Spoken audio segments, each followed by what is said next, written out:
அவருடைய ரசிகர்களை விஜய் அவர்கள் அரசியல்படுத்த வேண்டும். தொடர்ந்து அவரும் வலியுறுத்துகிறார், அறிக்கை வாயிலாக வேண்டுகோள் வைக்கிறார். நீதிமன்றம் சுட்டிக்காட்டுகிறது, திரும்பவும் கோவில்களில் ஏறுவதும் மின்சார மரங்களில் ஏறுவதும் கம்பிகளில் தொங்குவதும் தொடர்ச்சியாக இருந்து வருகிறது. அதனால் முதலில் நடிகர் விஜய் அவர்கள் தன்னுடைய தொண்டர்களை அரசியல் படுத்துங்கள், அவர்களுக்கு முறையான அரசியல் பயிற்சி வகுப்புகளை நடத்தி அவர்களை ஒரு தெளிவு பெற்ற புரிதல் உள்ள தலைமை பண்புக்குரிய தொண்டர்களாக மாற்றுங்கள். அப்போதுதான் உயர்நீதிமன்றங்களுடைய இந்த சுட்டிக்காட்டுதலும் பத்திரிகை ஊடகங்களில் வருகின்ற விமர்சனங்களையும் திரு விஜய் அவர்கள் தவிர்க்க முடியும். விஜய் ஒரு நடிகர், அவருக்கென்று தமிழ்நாட்டில் ஒரு இளையோர் பட்டாளம் ரசிகர்களாக இருக்கிறார்கள். ஆனால் கட்சி தொடங்கி 2 ஆண்டுகள் ஆகிய பிறகும் ரசிகர்களாகவே இருப்பது என்பது ஏற்புடையதல்ல. அதனால் அவர் தன்னுடைய ரசிகர்களை தொண்டர்களாக மாற்றுவதற்குரிய நடவடிக்கைகளை மேற்கொள்ள வேண்டும் என்று தெரிவித்துக் கொள்கிறேன். திமுக மட்டுமே விமர்சிக்கிறார். திமுகவை விமர்சிக்கிறதுனால அவருடைய ஓட்டை வாங்கிடலாமா?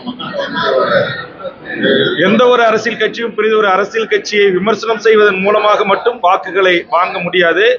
மக்களின் நம்பிக்கைகளை பெற வேண்டும். அந்த நம்பிக்கையை திரு விஜய் அவர்கள் பெறுவாரா என்பதை வருகின்ற 2026 சட்டமன்ற தேர்தலில் தான் தெரியும். இப்போது களம் அவர் மட்டுமே பயணிக்கக்கூடியதாக இருக்கிறது. தமிழ்நாட்டில் தேர்தல் அறிவித்த பிறகு அனைத்து அரசியல் கட்சிகளும் அதனுடைய 2ஆம் கட்ட தலைவர்களும் அந்தந்த தொண்டர்களும் களத்தில் இறங்கி பணிகளை மேற்கொள்கின்ற போது அப்போது ஒரு கடுமையான போட்டிகள் உருவாகும். விமர்சனங்கள் இன்னும் கடுமையாக கூர்மி தீட்டப்படும்.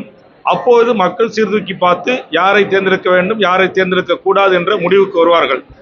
இப்போது களம் தனியாக இருக்கின்ற காரணத்தினால் அனைத்து கட்சி சார்ந்த தொண்டர்களும் பொதுமக்களும் விஜய் ஒரு சினிமா பிரபலம், சினிமா நடிகர், ஒரு உச்சபட்ச கதாநாயகன், அவரை பார்ப்பதற்கு இயல்பாக மக்கள் கூடுவது தமிழ்நாட்டில் வழக்கமாகி வருகிறது. அப்படி ஒரு கூடுகிற ஒரு கூட்டத்தை வைத்து மட்டும் நாம் கணித்துவிட முடியாது.